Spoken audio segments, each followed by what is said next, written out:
Hospitality Meets is brought to you by RotaCloud, the simple workforce management software for hospitality teams. RotaCloud lets you create and share rotas, record attendance, and manage your team's annual leave, all in less time than it takes to make a brew. It can also make life easier for your staff, allowing them to check their rotas, request holiday, and even pick up extra shifts, all through the RotaCloud mobile app. Start your 30-day free trial today by visiting rotacloud.com/Phil and find out how much easier managing your team can be. Welcome to Hospitality Meets with me, Phil Street, where each week we take a light-hearted look into the stories and individuals that make up the wonderful world of hospitality. Today's guest is Philip Steiner, Chief Operating Officer for Cycus Hospitality. Coming up on today's show, Philip regrets coming on the show. Oh my God, what have I done? Phil gives us all hope. It's 2025, everything is possible. And in the end, Philip makes himself right at home. Now let me take that wonderful point and make it stupid. All that and so much more as we chat through Philip's awesome story so far. Getting some time with Philip was a load of fun from the outset, and he carries a natural conversation style all the way through with lessons and stacks of humour. It's a masterclass in career building using your strengths, so please don't forget to hit that subscribe button and give us a like and a share wherever you can. Enjoy. And a huge Hospitality Meets welcome to Philip Steiner. Hola. Hello. Hola. Where are you? Yeah, I'm in London, but yeah, I find myself in different countries all the time. So I try to find creative hellos and goodbyes. Yeah, I don't know where I came from. I wasn't in Spain or anywhere sort of Mediterranean this week, but I came out. Yeah, you were saying that just before we turned the microphone on that you've been in 3 countries this week, just for the crack. Yes, yeah, I found myself in France, Belgium, and Luxembourg this week, where we have some fantastic projects going on. Particularly in the latter, Luxembourg, we have a really exciting project that just opened in the last few weeks that I was able to check out. So yeah, very good. I visited Luxembourg for the first time this year. You did? Yeah, I mean, I'd say visited. That's very, very loose. I drove through it in about 20 minutes. We entered in from Belgium and then went into France through Luxembourg. And then we had a moment whereby we were like, oh, we don't have any visas for this. We don't have any currency because there's different currency there as well. And then realized that we couldn't actually stop because we would struggle to pay for it. Well, I suppose we could have just used the bank card and taken the charges, but no, I mean, to be honest, I'm originally Dutch, and so as a result, you tend to drive through Luxembourg as in your way down. The average Dutch person tends to take the car on holiday towards France or Italy, and so I've spent my life traveling through Luxembourg, never being the destination Luxembourg. So this was the first time in my life I was there for as a destination, and to be honest, it's worth a destination. Not a lot of people realize because it's a smaller country in the larger Europe, but it's an exciting country nonetheless. And the most interesting fact I learned this week is that Luxembourgish, which is the language, is its own language, and it felt like a mix between French, Dutch, German almost. And I was told, I don't know if this is true, so somebody's going to fact check me after this podcast, but apparently the written language Luxembourgish doesn't exist, and people sort of have their own ways of interpreting, and so everything's all right. You can just write in your own way. Interesting fact. Fantastic. Love it. Yeah. I'm loving the country more and more the more I hear about it, to be honest. There's a great hotel too. Well, indeed. Well, and actually, we should probably, for context, tell the world what it is that you do and why you were in Luxembourg. Yeah, helpful. Would be helpful. Yeah, I work for a company called Cycus Hospitality. We are a white label operator. I'm the chief operating officer, so I look after the operations of all of our hotels. We work in a variety of countries across Europe, but our main markets are the UK, Benelux, and France. And we manage hotels effectively.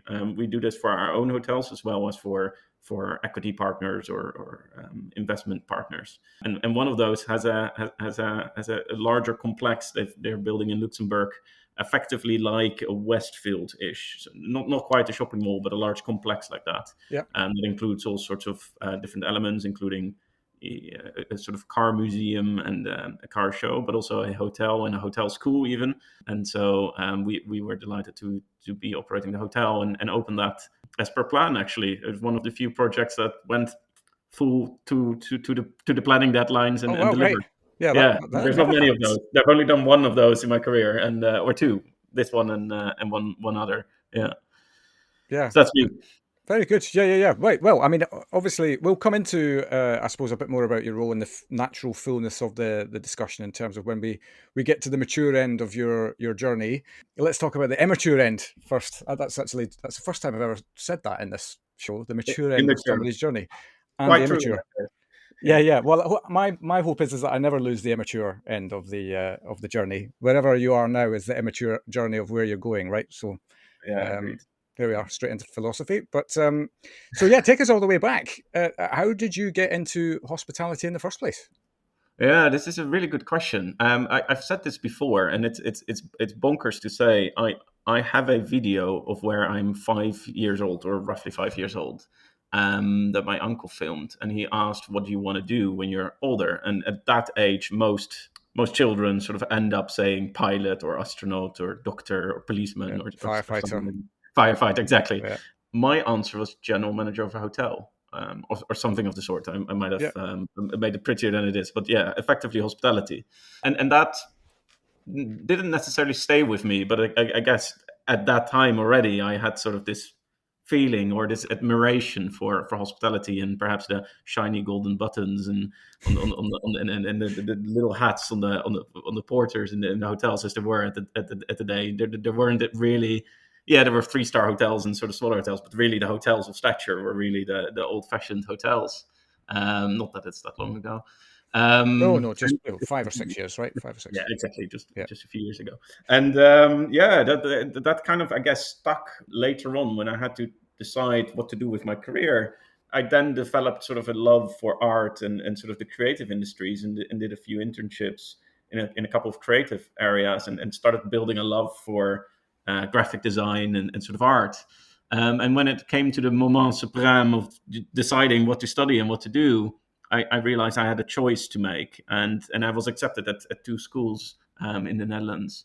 And it was hospitality where I realized that when you are in hospitality, or when you practice the art of hospitality, you can effectively work anywhere. And so I just realized, if you're going into the art or graphic design direction or that kind of field, you're either really good at what you do and you go really far, or you just help others and you support others, and you just it's a career path, which there's nothing wrong with, right? It's a really exciting career Yeah, yeah. path. But I realized in hospitality, the world is your oyster. There's hospitality touches almost everything, even the creative arts. When they announce things, whether it's events or launch parties, or there's always a level of hospitality. So I figured my chances were probably better in hospitality. So I studied hospitality at the Hotel School The Hague. Shamelessly saying the best hotel school in the world. I think every hotel school claims this title. I've never heard Um, that before, to be honest. Yeah. yeah, but this one just happens to be the best. And uh, no, I had a You're a great member of time. the board now. Is that? Yeah, yes, yeah, yeah. Must mention, yeah. Yeah. Well, I'm open to it in case they're listening. Um, yeah, no, so that kind of set up my career, and as a result, as most hotel schools, you do practical internships and management internships, and I ended up working for Hilton in Italy, and at the Waldorf Astoria in Rome, and then found my way back to Hilton when I came back to The Hague for my studies, and I had to earn some money to pay for the studies. I ended up working for a pre-opening hotel there at the time, which is Hilton The Hague, so people can now figure out which time this was, if they look up the opening date. And interestingly, little side track, I now work directly again with the general manager at the time, who was my beacon as the big Oh general wow. manager at the hotel, and I was a little housekeeper in Oh, the I love team that. there. I love the full And now, circleness of yes, that. yeah, and you know what? That's again a little sidetrack, but just that shows our industry, that everywhere you sort of meet people again at some point. And so Karen van den Berg, who was the general manager there at the time, is now head of franchise for Hilton in Europe. And so in that capacity, we recently met, which is for me an honor because she was the big general manager, but obviously now in different capacities, which is fun. Yeah. But yeah, I started as a cleaner, as a housekeeper there, and then basically it was a perfect role because you could do it in the evening hours. That's the benefit of a hotel; they're always open, so you can find a role that suits your sort of your timelines and your diary, let's say, and I needed a job in the evening hours so I could study during the day, and that's where my career sort of started. Housekeeping, I guess, Right. slightly unusual with others. I built my career in housekeeping. But unusual perhaps, but also I think the another joy of the industry, right, is that there is no right or wrong way to grow. I mean, there probably historically is, if somebody was to analyze all of the data around everybody's career until the beginning of time, they would probably see that more often than not people go up the ranks into a GM's role through either a classic, reception, front office, rooms division, or director of F&B, and then hotel manager, and then GM. But actually, these days, I see an awful lot more flexibility in that. I see directors of finance becoming GMs. I see executive housekeepers becoming GMs, sales and marketing people becoming GMs. And yeah, so I think it is the joy. And I think especially as people's minds become more open to the individual skill set as opposed to the job title skill set, then yeah, we're all the better for it as an industry for having that kind of more open-minded approach to how somebody gets to that role, I guess. Yeah, and I think you're quite right. And I think also obviously there's the benefit of there are more hotels than there have been previously. There is that There's too. hotels Yes. open. But also the hotel industry has become more diverse. I think in the olden days there was really the distinct sort of brands, and there was the distinct sort of asset classes and sort of star ratings, and that's become much more fluid, and therefore it has made the tiers or the steps you need to jump in order to get somewhere lower or more diverse, which is really good for the industry, because it means that path of having to do, a waiter and then a senior waiter and then a head waiter and then supervisor or and so on, assistant manager, and then all those paths. Those are long steps. If you consider 3 years in each role, that's 25, 30 years before you get to GM. That has changed because there are now hotels with only bedrooms or service apartments, or there's much more diverse ways of getting into the industry and stepping onto the ladder. No doubt. What I love actually about your journey to this point is, first of all, like, who at 5 years old knows Yeah. exactly what they're going to do, like, to the point where you actually end up doing it. I mean, you could probably still have the dream as being a hotel manager or whatever at 5 years old, but then other things, well, nearly design got and art got in the way, right? But I love the fact that your pragmatic brain almost kicked in and said to you, look, if you go in hospitality, you're, as you said, your words, the world is literally your oyster, and it can take you in so many different directions as well. And I love that. I love that hospitality won in in your journey as Yeah. well, when you had the option to do something else. It is true. Although the pragmatism that you refer to, which is a skill set of mine, I tend to fall back on sort of planning and routine, which has come from my grandfather down, and perhaps it's in my blood in that way. I've just found a way of stabilization in my life that way, but it's also a curse Yeah. because there's little room for fun sometimes when you're planning everything and you're working towards goals. You can lose yourself in just going into a direction and not really noticing that there are little sidetracks that could be interesting or fun or can lead you in different ways. So it's a blessing, but it's also a curse. Yeah, I Yeah. suppose that could be said of every single brain that exists on the planet, right? I mean, I'm probably the opposite of you in that sense, that I'm a fun seeker first and foremost, and my brain will go, "Ooh, shiny thing, let's go and explore. That might, it might be a game changer. It might change the world. All of that kind of stuff." Whereas I struggle to spend time knuckling down on the planning side. So I've learned that if that's the case, then let's work with people that are great at planning, that can keep you on the straight and narrow. And also, I'm lucky enough that my wife is great at planning. So from the household perspective, I get to be the one who says, "Oh, we should do that. We should do that. We should do that." And she goes, "Oh, hang on a minute. In order for us to do that, we need to think about X, Y, Z." So it works. And I suppose that's it's actually probably a really good lesson for life in general, isn't it? Really, is just surround yourself with people who've got the skills that you don't have. Yeah, exactly. I was going to say this is it. This for me. Also makes successful teams. Is if you're finding people around you that are exactly like you, you're just all going to do the same thing. Yeah. And you need people like us that are slightly different. And I guess that's why I enjoy chatting to you so much, because it's just there's that difference, but with the similar passion. Yeah. And that makes it extremely fun because you look at things from a different point of view in a more creative way, and it's inspiring. Yeah, I agree. I agree 100%. And also, just from the even brain diversity is a thing as well, right? So, the fact that we acknowledge the fact that we are all different, we all think differently. And actually, if we could all just think about that for a moment, maybe we'd have less arguments about stuff and we'd realize that, just because you have an opinion on something doesn't make you right. And all of these kind of things that would maybe help, some of the wider world issues. God, we're going deep, aren't we? Yeah, I was going to Fixing say, well, problems.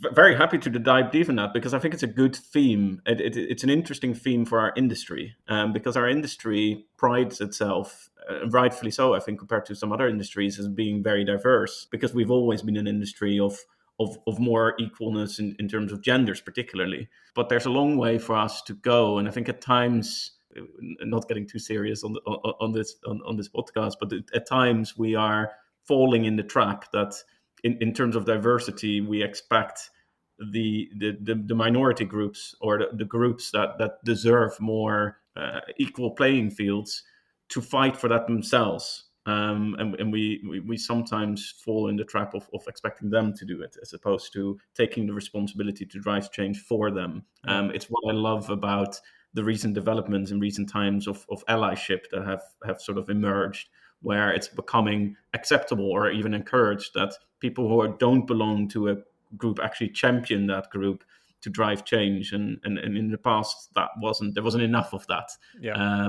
And yeah, I think there could be more of this in our industry where we champion other groups that deserve more Yeah. attention and equal playing fields. Totally. I think anything that challenges change, right, is you've got to keep as many people as possible at the table for change. And that's the same if whether you're changing a system in the way that you work or whether you're changing a complete belief system that exists within a human being. Is that, there are people who are going to see things differently from you, whether that is a system change or a belief system change. So if we just acknowledged that that's the case, but as I kind of alluded to earlier on, also acknowledging the fact that the chances of you being 100% right on every single subject that exists under the sun is about as minuscule as you could probably get. So Exactly. it's also way more interesting, I think, to speak to people who've got different opinions and views than you, because ultimately we are going deep, aren't we? Yeah. Ultimately, we are all just a product of how we have existed to that point, right? So, whether I've classed myself as a very privileged guy because I was born into a very loving family who always pushed me as much as I wanted to be pushed, but never pushed me too hard that, I didn't feel, the pressure or anything like that. And I know that that's a really privileged position to be in. So, what right do I then have to say that I'm right in my approach to something? And actually, it's just way more fun, I think, to have that open mind that the next person you speak to, as long as they're coming at it from a positive intention perspective, are not trying to just shoot people down and, you're wrong and that's the end of it. Then Yeah. if we can have that debate, I'd have that debate until the end of time. Yeah, exactly, and that acknowledgement some groups would call it privilege, the privilege of having a certain background or a certain upbringing, etc. The acknowledgement of that is so important in driving change and for sort of a positive outlook. And I think in our industry, more than many other industries that will heavily be impacted by AI and digitalization, our industry will always have an element of human interaction and a human touch. Mm. And so we have the unique opportunity to really, drive diversity and really lead the industries in terms of this direction. So yeah, it's one of the topics I think is really exciting about our industry. And I guess the benefit of just working with people. I mean, that's the main asset in hospitality. Yeah, totally. And I think that as soon as you open your mind to that diversity element, and not just because some corporate person up the ladder has said we have to do it, but actually just like properly embrace it for all of the wonderful benefits it can bring, then we're in the process then of changing the dial and changing the conversation, and to the point where the dream is, I suppose, that it's not really then a conversation; it's just Exactly. part of our psyche and our lives. Exactly, and it's just I think nowadays there's a bit of controversy around diversity programs and things like that, and it's important in that context to attend events and to join opportunities. And there's lots of industry bodies that organize, events on certain topics, and just attending and showing support is such a vital way of contributing to this topic and many other topics. Yeah. It's by the way also something that I think is great about our industry, and perhaps why I met Karin again, at Hilton, is and how we met, I suppose, is there are so many different bodies and different organizations that connect people in different ways, and that shine light on, for instance, this type of topic. But I think that's it's one of the themes. I read a book recently by a professor from Harvard called Robert Putnam, and he writes about the importance of civil organizations in society, and how in the past organizations and charities and sort of civic organizations would bring people together. So you would enjoy knitting together, or you would enjoy hospitality together, or cooking, or and no matter what your backgrounds or how you came there, or how rich or poor you are, or what kind of ethnic background, you find common ground in cooking, or you find common ground Yeah. in knitting or in bowling, and how important that is for society, and how unfortunately the digitalization has sort of driven that away a little bit, because people resort to that online, and sort of you still have the common ground, but you don't have the human interaction. And I think our industry can play a really important role in society in this, in still having that human, interaction bit. I thought it was a really interesting, way of looking at things. Yeah, you've also given me an insight into your brain as well with your reading publications from Harvard professors. Whereas Yeah. I'm looking forward to the new Dan Brown book that's coming out. To be fair, though, it was a Netflix documentary I watched, and that's part of my interest. And then I read Okay. it. Yeah. So I'm not that sophisticated. I make opinions. Yeah. Excellent. No, I mean, it's a subject that deserves a podcast all on its own, really. I think, in terms of, I think we could probably all agree that progress has been made, but progress is still to be had. Yes. And especially in light of, this kind of really regressive approach to it in some parts of the world. We probably all know what I'm talking about, but not that I want to turn this into a political podcast, but it's a real shame, that there's no justification for it. I totally get that there's justification for stripping anything back that is there to tick a box, but to strip it back just because you don't think it's the right thing to do, I just that's just that's completely small-minded and backwards. And yes, I have just called that person out without calling them out on my own show, but he's nowhere near this for sponsorship anyway, so that's fine. Not yet. Yeah, no, indeed. Well, not anymore. But anyway, yes, right. So let's carry on with your journey. So you started out your career in earnest at the Hilton in The Hague. Yeah. So what happened from there? So I found myself in this career path in housekeeping, essentially. That hotel happened to outsource their housekeeping. And so I ended up working for that outsourced company. And I guess the benefit of that industry is that's an industry where you progress really fast. And so I ended up progressing quite fast within the Netherlands. And then because my husband moved to the UK, or back to the UK, I should say, I ended up moving to the UK as well and joining that same business here in the UK, and ended up essentially looking after their hotel portfolio in the UK. That's where I realized I was drifting away kind of slowly from hospitality. And I came at a point in my career where I had to choose, do I want to continue in facility management effectively, or do I want to stick with hospitality? And perhaps to your point earlier, I was drifting away a little bit from that original passion and found myself just chasing a career as opposed to chasing a passion. Yeah. And it's where I realized, and actually, interestingly, little sidetrack, but this is where art, keep them coming. this is where art sort of came back into my life, because I've always had a love for prints and art and just creative form. I stumbled upon a piece of art, or a print from an artist called Real Hackney Dave. Good name. That's a cracking name. Really good name, and he makes some really cracking pieces as well. And I met him recently, really nice guy, and I told him the story as well, and he loved it. We took a photo together. he has a part of his art is essentially lettering on maps and pieces of art, and he did one on a dollar bill, and it says, it's standing next to me, do what you love and the money will follow, and it's obviously not about the money, but it's about the love. And I saw that piece of art and it really resonated with me at that particular time, was because I wasn't really loving what I was doing anymore. Yeah. And so essentially that, plus my husband saying, get yourself to do something bloody else, Yeah. Yes. that then drove me to effectively resign and sort of decide to leave that career path, which is in a mind of someone who's planning and is sort of driven by a direction, a career. It's a really difficult decision to make. It's really, you don't do that lightly, let's say, to just Mm. leave with nothing else ready. But I did, and I believe in my mind, this is always how history gets morphed, right? In my mind, the next day might not have been quite the next day, but close thereafter, I ended up sitting with one of my clients at the time, who we were working with at a variety of hotels, and we were just catching up.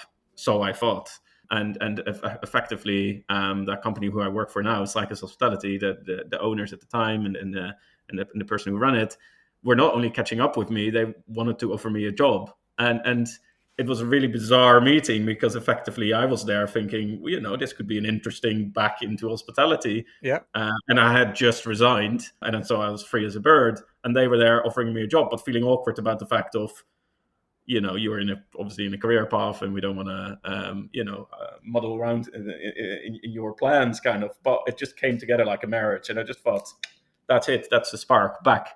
And so that's how I found myself working for Cycas back in And the rest is hospitality. history. Thanks very much. Good And night. the Yeah. rest is history. This is it. Yeah. Wow, though, that's the stars aligning right there, right? I mean, it just so happens that particular thing happened at that particular time, and also I'd made a note actually as you were chatting there around what you've spoken to us about with the way that your brain is wired, and I think we spoke about this when we met recently as well, around how actually housekeeping was a great place for you to go into with that brain, because it's quite a process driven.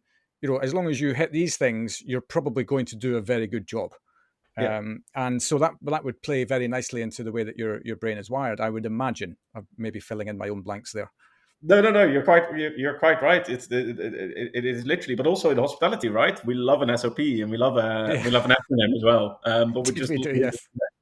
we love a standard, and we love a process and a procedure and a way of working. And ironically, I think one of the bits that at times holds us back as well. And I'm talking about me, and I'm talking about the industry, because sometimes we love it so much, we fall back so much on the process and the way we work, we miss the bit, which is the difference between service and hospitality, which is, right, okay, there's a process and a procedure, but there's also just a human, right, okay, this isn't quite right, let me fix this, or Mm. let me jump in and help this person. And I think those that are really, really successful in hospitality are the ones that know that balance really well, and know how to rely on the process and the SOP, but also know when to break it and to do just quite something completely different. And Yeah. and that's usually when people say magical moments or great hospitality, examples, the Four Seasons story of the guy who brought the suitcase to another country, and all of that kind of stuff, that stems from breaching, process and procedure, and just going, right, let me fix this here now.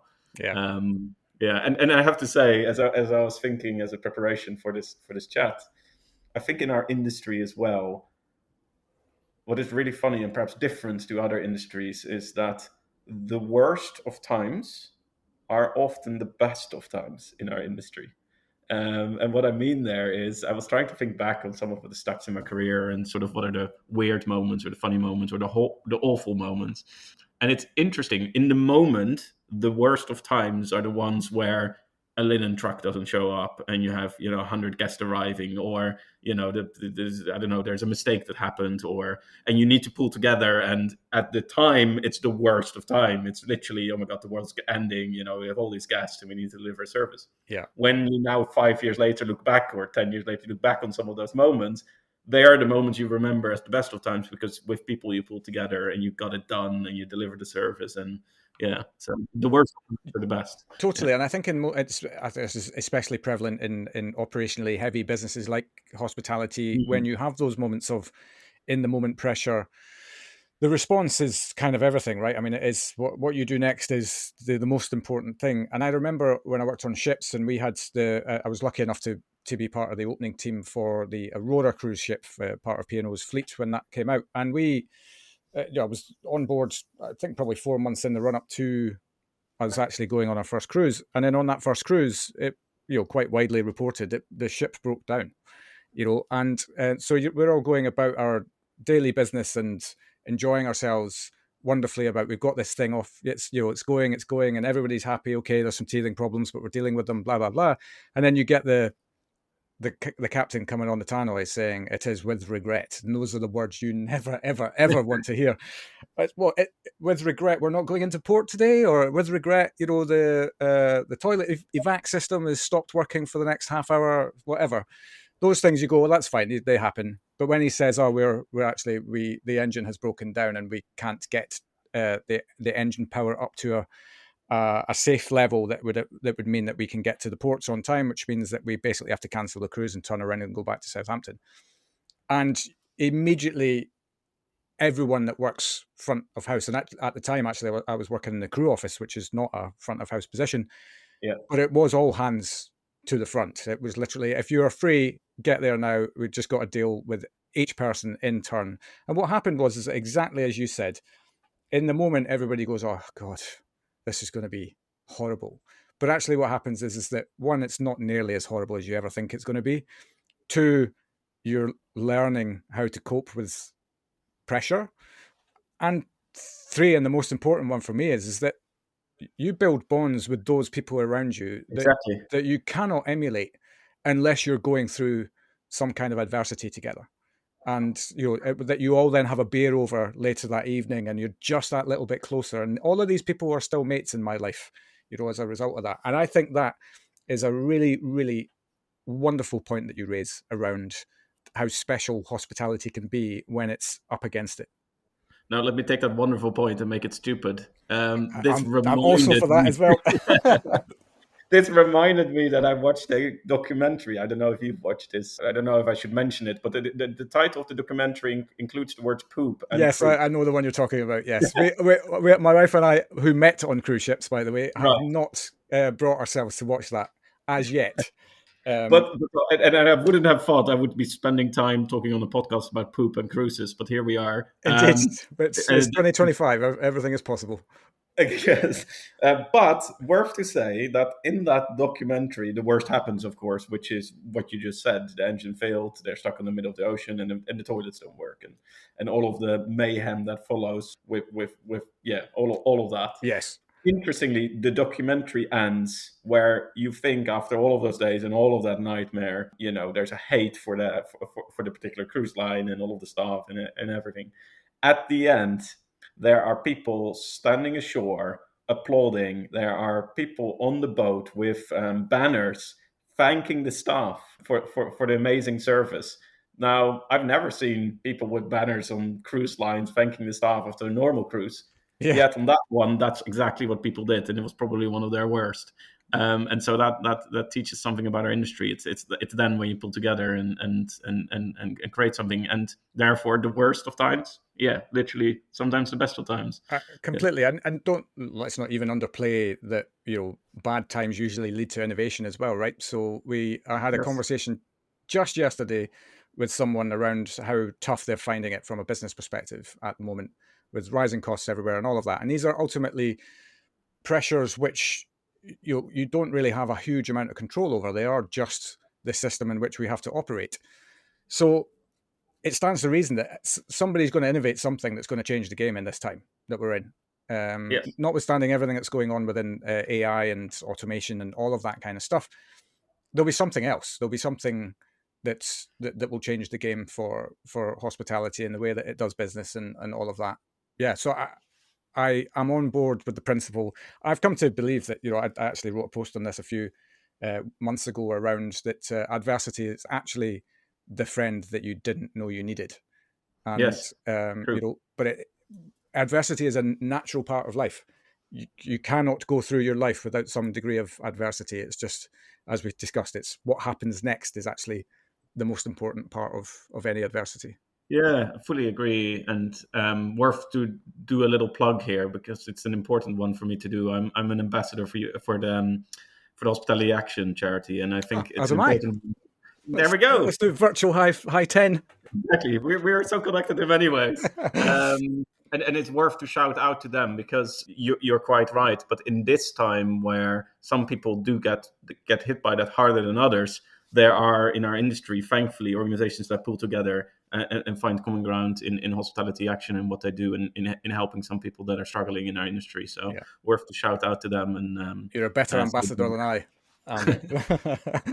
yeah, no, it's worth to mention, but there are many organizations that help in our industry, both on the business side, so for businesses, and as well as for people in the industry. Yeah, Yeah, absolutely.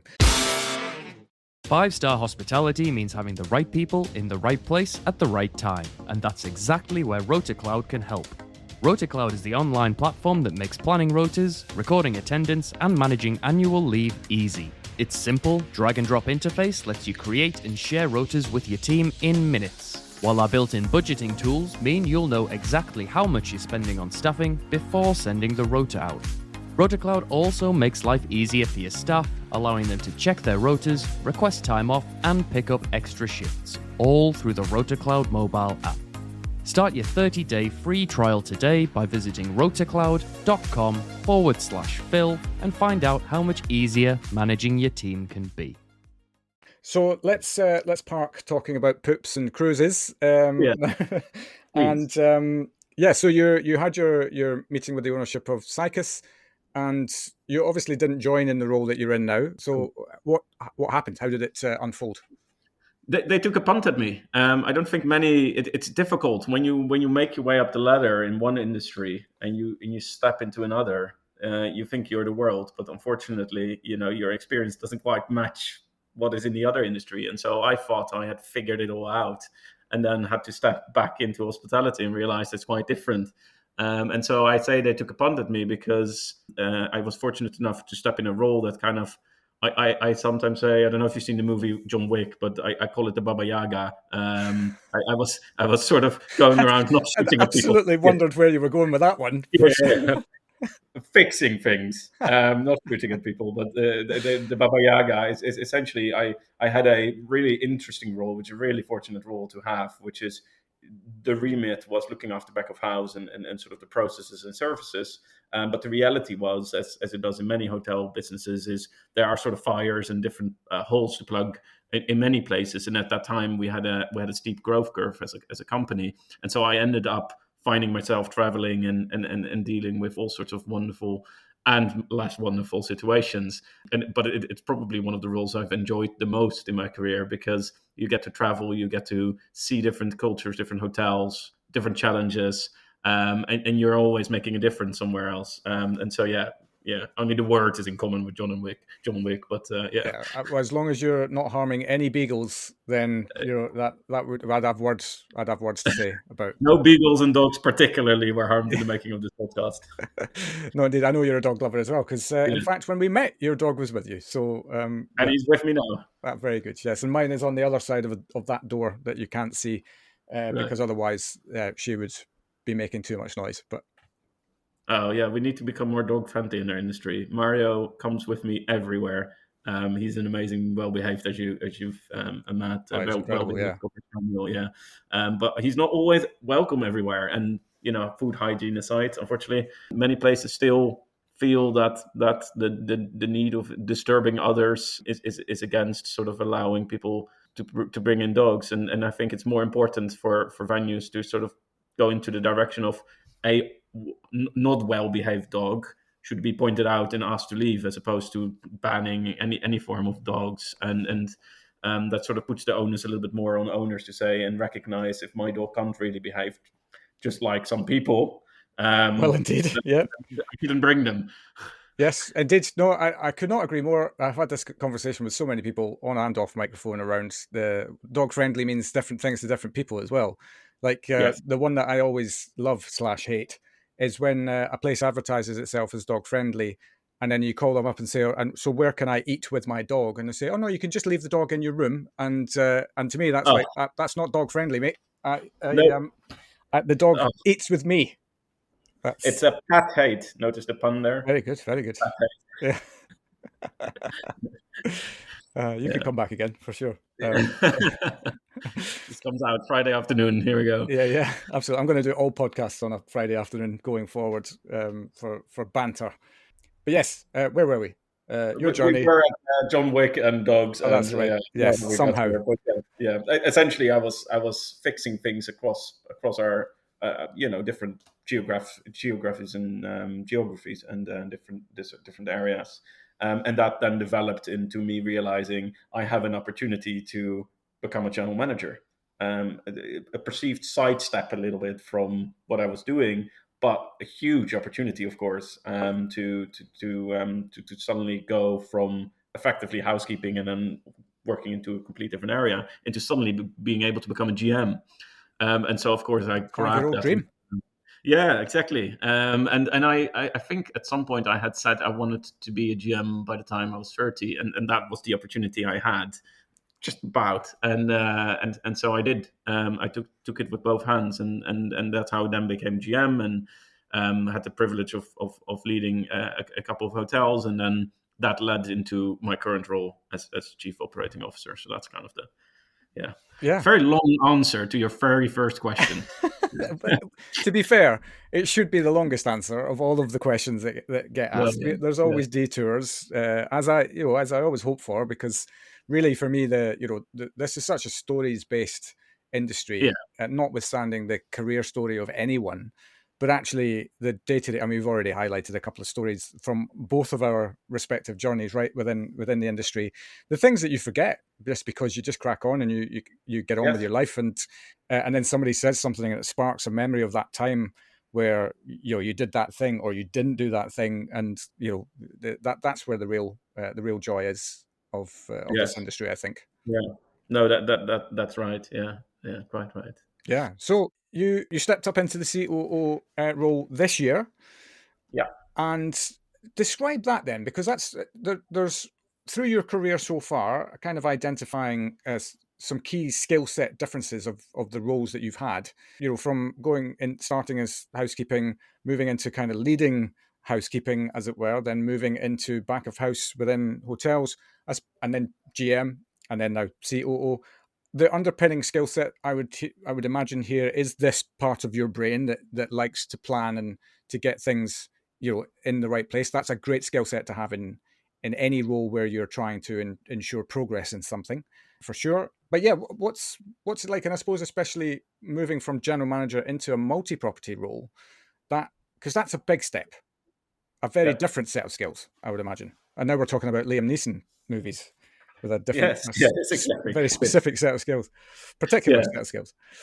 No, I think. Well, interestingly, I think the one big step for many people is actually the step into general manager, and the reason why that step is really an important one, and I say this very often to people who I mentor or advise on that journey, is the change from being not effectively reactive to proactive. It's not quite that as harsh as I put it there, but essentially changing your mentality from someone who from top down tells you, we need to do X by next week, to being the person that says, guys, we need to do X by next week. Yeah. That change from mentality and the drive to remember that X needs to happen next week is the most difficult swap for a lot of people to make, because up until that, your entire career, you kind of get told what to do, or somebody says something, or you get driven.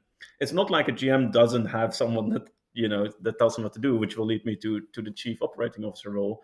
But you are effectively on a little island where you run your own little business, and although you have touch points externally with owners and brands and in your leadership, you are effectively a little island when they all leave. And so that change is one that is very, very difficult for many people to make and to crack. And it's why I think I did well in that area, is because I had this planning. And so when you plan, you're constantly busy with kind of like your wife, kind of, you're planning ahead Lists. for the lists. Yeah, effectively. That's all I do, lists and planning, which can be a detractor as well, by the way. I found myself planning a fun afternoon with a team where I planned to pay for the drinks and I planned for them to have fun, but it didn't quite work out that way. Right. I've learned that you can't really plan for people to have a good time. You can plan everything around it, but then it just needs to happen, and you just need to let go. Yes. In fact, you could argue that it's the spontaneity element that leads to the most. But I don't know whether there's any truth in this, but I reckon, I'm just saying this because this is my own experience, much like what we were talking about earlier on. Doesn't make me right. But my experience is I have spoken to so many people who said that the best nights out that they ever had were not planned. They literally just turned up to the pub and there was a couple of people that they knew there, and all of a sudden, like Mickey Flanagan, you're out, and and it's just a one of those things. And so I think the key thing is balance, right? Though, and this is the argument that my wife and I have all the time. She plans our holidays within an inch of their life, which in some ways frustrates me because I kind of like to just go with the flow a little bit. But she said, but imagine if we had to spend time doing this while we're on holiday. And then I'm like, okay, I mean, I kind of get what you're saying, actually, because, you want to be in a position that allows you the spontaneity through the planning. There we are. I brought it back to mean something. I'm with your wife on this one, 100%. Yeah. No, quite right. I 100% agree. This is and this is where I disclaimer this conversation. For this exact reason, I decided not to prepare for this podcast. Embarrassingly, I should have done some pre-work and I failed to do so. And this is where I find a good excuse to say I didn't do that in aid of this fluent conversation. Very good. Rescued wonderfully. Yes, meaning I don't have to showcase the irony of the planner not planning for something. But we'll call that your growth. Exactly. Well, this is it. Yeah, this is still my growth journey. And so long story short, I think that's the big step. I think then you're right. Going from one property to then essentially the best analogy for me is always spinning plates. Is you go from spinning, not that a GM spins one plate. They spin many plates, but effectively from one side where you have the control to spinning lots of plates, or effectively spinning plates that other people hold. And making sure that all those other people are spinning all sorts of other plates. And so in our world, in the SciCast world, that means that we work with lots of brands. We work with lots of equity partners in lots of geographies. Keep saying that word wrong. Sorry. That will haunt me. Worse things have happened. Yeah. Talking about poops on cruises. Well, it did, yes. Yeah, the way you pronounce geography is the least of our problems on this chat, for sure. That will be the one. That will be the avatar for this podcast.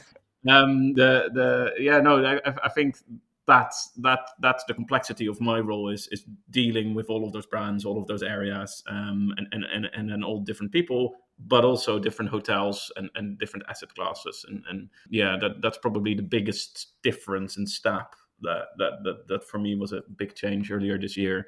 Is having to deal with that. Thankfully, I had that background already from the past.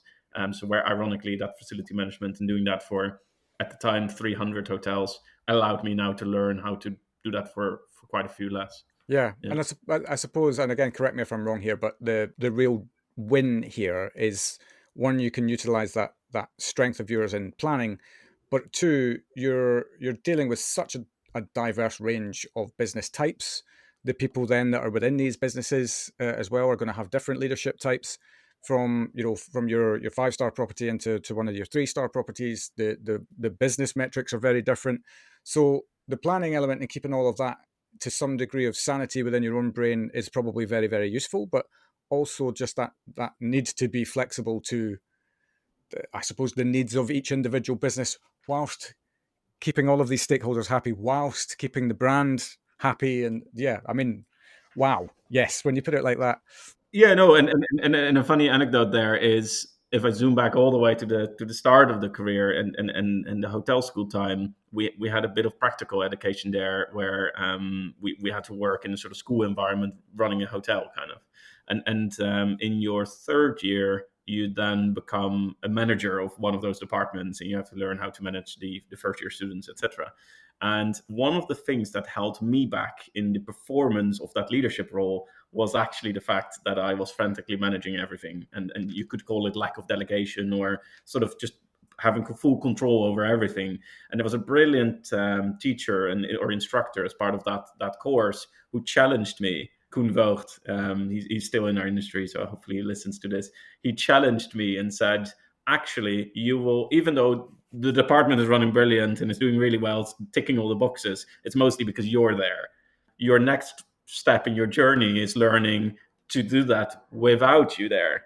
And I just couldn't get my head around it because I couldn't understand what you mean. They need me. I'm the leader. I need to be here to, guide them. I'm with the troops, I'm the general, but I need to be there with them. And he really challenged me and effectively one day told me, right, okay, if you're not going to take the day off on Friday and sit at home and not come to school, then you will fail this course, kind of. Or maybe he said it the other way around. You'll get a 10, or you'll pass, or you get an A plus kind of thing when you stay at home. And so I can honestly say that effectively, it got to the stage where I did go home and I got an A plus for that course because I sat at home and wasn't there. Right. Which is quite funny in a school context. That sounds like my kind of course, to be honest.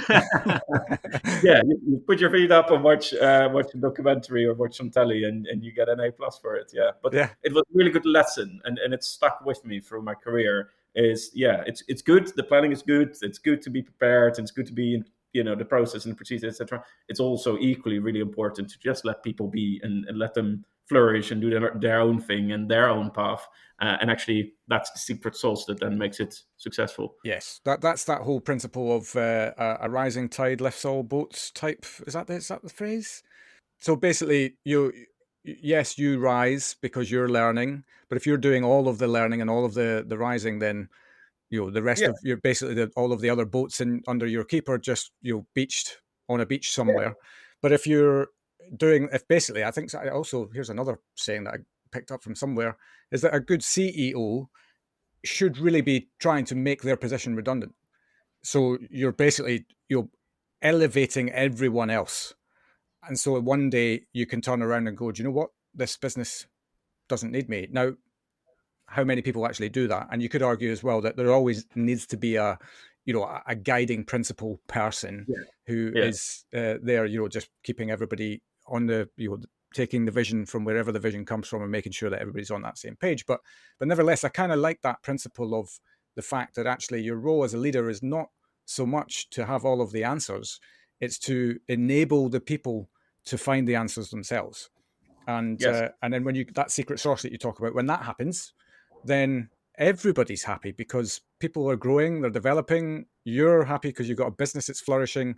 It's that same saying that you said earlier on around like find the love of something and the money will come. It's the same principle here. If you just create are we creating an atmosphere of love in a business? Is that effectively what we're doing? Yeah, beautifully put. That's it. And I think thriving hotels, thriving hospitality businesses are the ones that do exactly that. They're the ones who find the right balance between those two, because you still need the planning and you need the robustness, but you need the element of fun and spontaneity and intuition. And so just like you having an amazing holiday as a result, people have amazing holidays in their hotels. To be fair, and there was still plenty of room for spontaneity as well. So, so that's great. Speaking of fun and spontaneity, do you have any funny stories that you can share with us that I haven't already shared? It's not quite funny. It's not funny for me, but I think most difficult situation or awkward situations that I ended up in is when I actually took my first general manager role. I ended up in this situation because of COVID, where BBC News Global was interested in interviewing me about the opening of the hotel. I already love where this is going. Thankfully, there's a good end to the story, but what ended up happening is I ended up saying no, and I was junior in that role. It was a new thing, and standing in front of a journalist at that on your own in a COVID time where you can't get the PR teams, etc. was a scary thing. But eventually, I ended up standing in front of that camera, and it happened within hours. And I remember Suzanne at the time, who was a great colleague of mine, sort of talking me into the talking points and into the don't do this and do that and all of that. She was brilliant at exactly that. And I remember from my trainings that there's a couple of things you just don't do. And one of those is when the camera sort of shuts down and the journalist or the interviewer says, right, let's wrap up. You wait for a bit. Yes, well, there has been some gold caught in these moments. And I was one of those. Because as the camera stopped, he sort of asked me just a question. Now I'm contemplating whether I'm going to come clean on this. Anyway, he asked me a question, and I answered truthfully and laughed about it. And it was not the quite right thing to say about that town and that area. Of course, when I then in the evening put on the telly and proudly watched back my interview that was on BBC News. I think it was the 6 o'clock, so the main news globally, because it was about the Bank of England and stuff, and I was just a small part of that, right? A quick interview with a local business. They cut in the pun. And so you sit there in horror and think, oh my God, what have I done? Thankfully, though, the pun wasn't as perceived as directly as it was, and actually it came across quite humorous, and a lot of people just took the letting go of it and just the joyfulness of it as opposed to the script of standing there and giving a statement, and really took it positively. So there's a good ending. But yeah, I remember the horror of. So it's not actually quite a funny story, but yeah, there's definitely my facial expressions were not moving to laughter in that moment, because I was putting myself in your shoes, and that feeling of when that goes out and that kind of welling up in the neck, where you're just like, oh my God. Yeah. Thankfully, there was a good ending. There was this good reactions, and I'm pleased to say that little snippet is of no interest to anyone in the world, and it has disappeared in oblivion. And so I hope it's not searchable. I hope nobody finds this. You know where I'm going after, and you know where everybody that's listening to this is going. That's funny. Yeah, be in the archive somewhere, BBC News somewhere. But brilliant. As you've already kind of alluded to, you being a hospitality action ambassador, you're quite active beyond the realms of your day-to-day role within the industry as well. I'm assuming that comes from a place of you are where you're supposed to be. So, you feel like, you want to give back while you can type thing.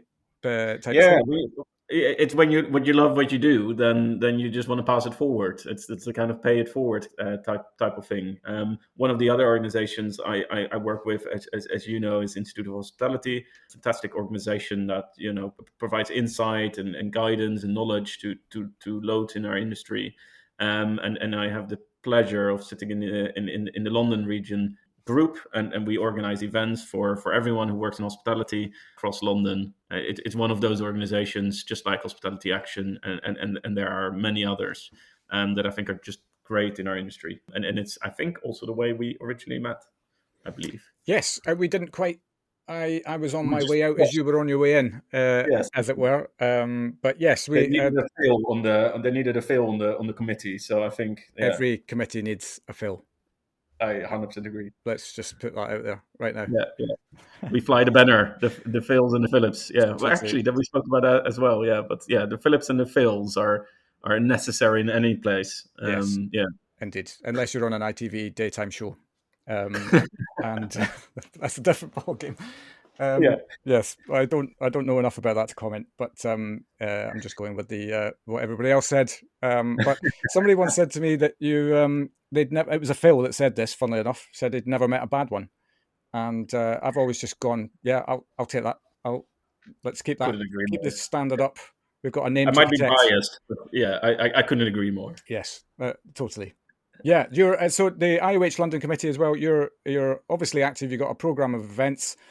This is probably going out in September, maybe late August. So what have you got coming up in the latter part of the year?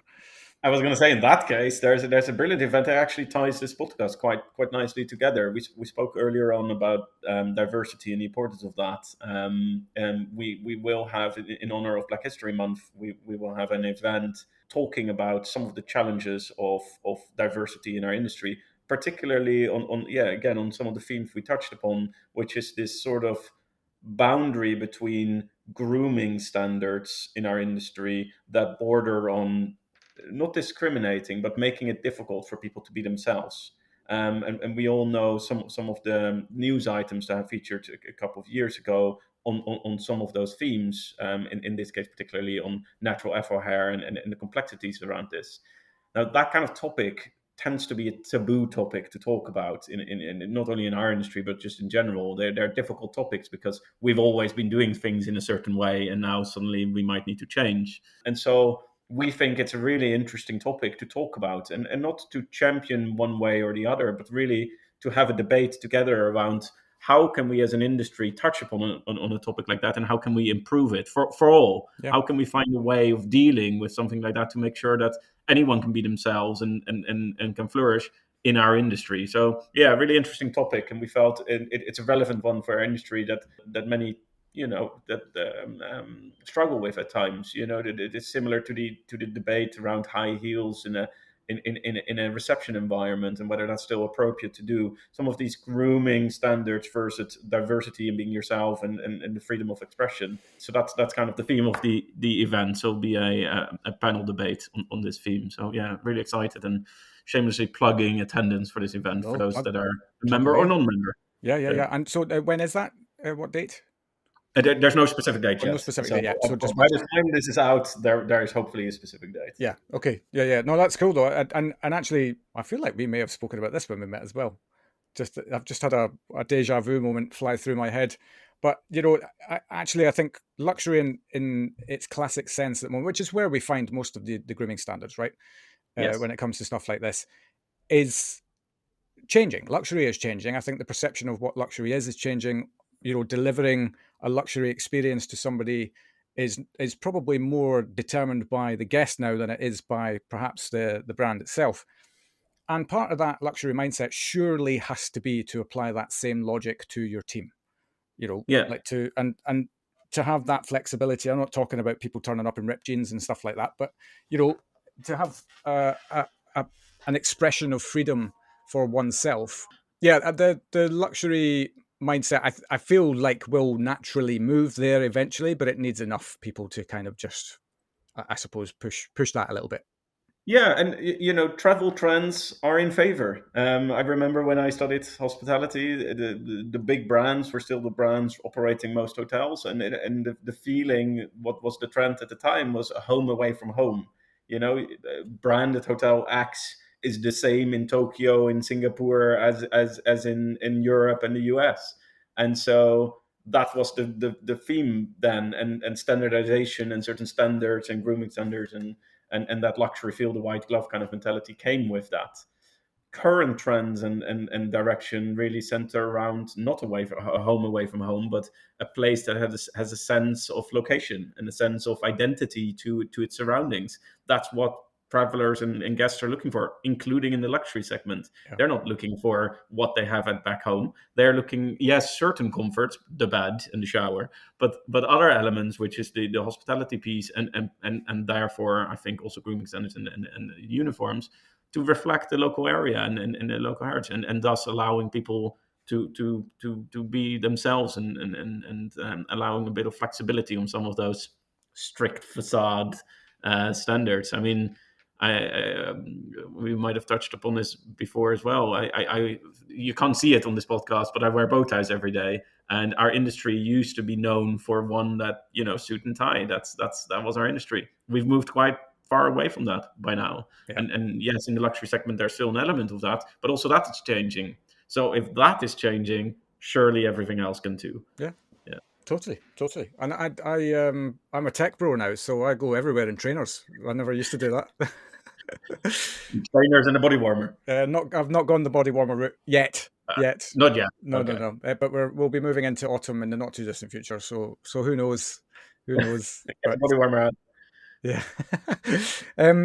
Look, what a wonderful journey so far. Are you? Can you reveal where Cycus are right now and their direction of travel? What they've got going on? Is there anything around that's that could be interesting? Yeah, it's definitely worth to mention. Cycus is at a really exciting time where it's developing and really honing in on to the market that is white label operating and the flexibility that comes with that different segment within the niche of hotel and branded management. The original concept of white label operating, so being essentially the bridge between an owner of a hotel and a brand, originally or originated from the piece of having flexibility. And at that time the world came from branded hotels that had 25-50 years agreements in place, and that became a sort of 5-year type of contract with white label operators. That space is moving even more flexible, and Cycas is setting itself up at the moment in order to drive that flexibility. And that means that it's an exciting time because it allows us to sign hotels and under our management that we couldn't sign before. And so we are going through a journey of change in essentially tapping into a market that is quite exciting. And so the Cycas continues to manage strong in the market I mentioned earlier. So Benelux, UK, and France. And we have loads of hotels under development. I think the main one I want to shout out is a project we're running with our partners Patron in Lisbon, near Lisbon, in the Sintra area in Portugal. A very exciting project where we are working with Marriott to develop an autograph collection hotel on the cliffs overlooking the oceans near Colares. That sounds amazing.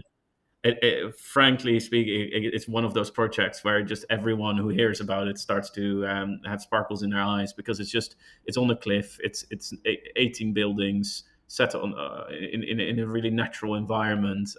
There's pools, there's a spa.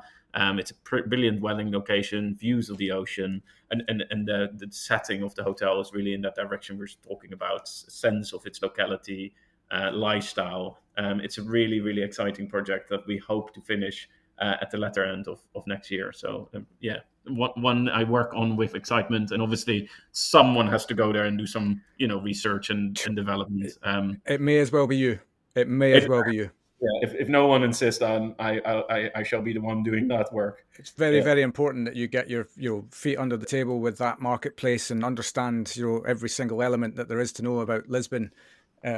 Particularly the food and beverage, it's one that needs to really thoroughly be investigated. Completely agree. I have taken that victim role and have gone out there multiple times to ensure we do the research on the comp set. Fantastic, yeah. And if ever you need anybody for any soft openings, I'm your man. Look, two Phillips, two Phils make a good team. You'll be the first to call. Fantastic, good man. Look, thank you so much for spending time today chatting through your story. Cracking story so far. It sounds like the immediate future looks like it's going to be really interesting as well, and wish you all the very best with the next phase of your journey. Thanks for having me, and thank you for I don't know if others say this, it's always about your guests, I guess, but it's also important to shout out to you. And did you say you did around about 300 of these, or? I've done 300 across three different podcasts, but it's about 250 for this show. Yeah. Which is just incredible, and the relentless work you do on this to champion hospitality and passing it far and wide is really noteworthy, and it needs to be shouted out as well. So thank you for doing that as well, and inviting me on there. It only took you 250 tries, but here we are here at the end. Indeed, yeah. And that's that was basically two Phils blowing smoke up each other's backsides then, basically towards the back end. Yeah, there we go.